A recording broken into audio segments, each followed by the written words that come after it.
vienas pažįstamas, kuris buvo ir Cedriko, būtent Vilnius Social Club įkūrėjo pažįstamas, su kuriuo mes kartu žaidėm futbolą, tiesiog pakvietė, sako, kad yra Vilniuje toks prancūzas, kuris nori kurti futbolo mokyklą ir sako, galbūt tau įdomu bus prisidėti.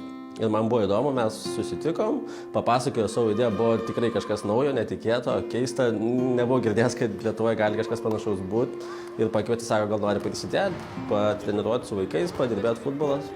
Ir kada aš buvau Indijoje, tai man tikrai labai patiko tas darbas, socialinis darbas ir naudoti futbolas kaip priemonė. Ir aš tikrai supratau, kad čia labai stiprus priemonė, nes ne tik linksmybė duoda vaikams, bet irgi visokie būdas galimybė padėti augti.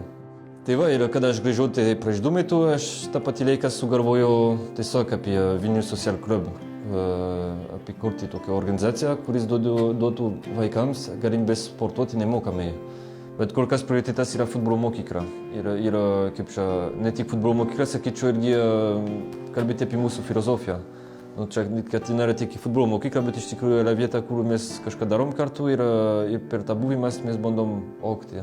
Nežinau, tiesiog kažkaip gera suteikti kažką žmonėm, kurie galbūt neturi tam tikrų sąlygų. Kadangi tokie vis tiek Vilnius Social Club už tokį, kad sportas visiems atviras būtų, už tokį demokratišką sportą, kad galbūt žmonės, kurie vaikai, sakykime, šiuo atveju neturi galimybių kažkur sportuoti, tai jiems ties šeštadienį yra labai svarbus iš tikrųjų. Ir čia, kad tenais šeštadienį rytas ir vakaras būtų, tai čia nėra esmė, tiesiog smagu suteikti gerą vaiką, kuris ateina su futbolo kamuoliu ir žaidžia ir džiaugiasi, įsilaksto, įsidūksta, kažkur pabėga nuo savo problemų, nežinau, dar kažko. Tai čia tiesiog malonumas man pačiam ir manos visiems kitiems savanoriam ir ypač Cedrikui, ko gero.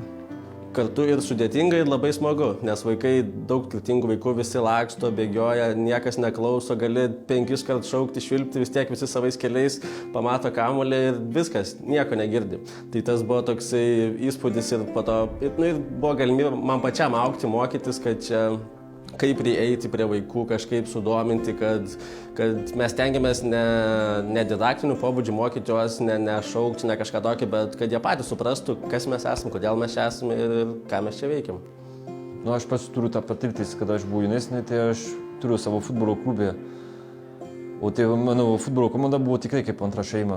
Ir mums buvo labai svarbu, nes ta paauglystė, aš kaip ir visiems nemažai prisidirbom ir tas buvo ta vieta, kur mes radom savo vietą, savo šeimą, savo draugais, viską. Ir aš norėčiau kurti tą patį atmosferą, kad ne tik čia būtų apie futbolas, bet irgi ta vieta, kur galima būti, kur galima kartu gyventi ir turėti daug patirtis.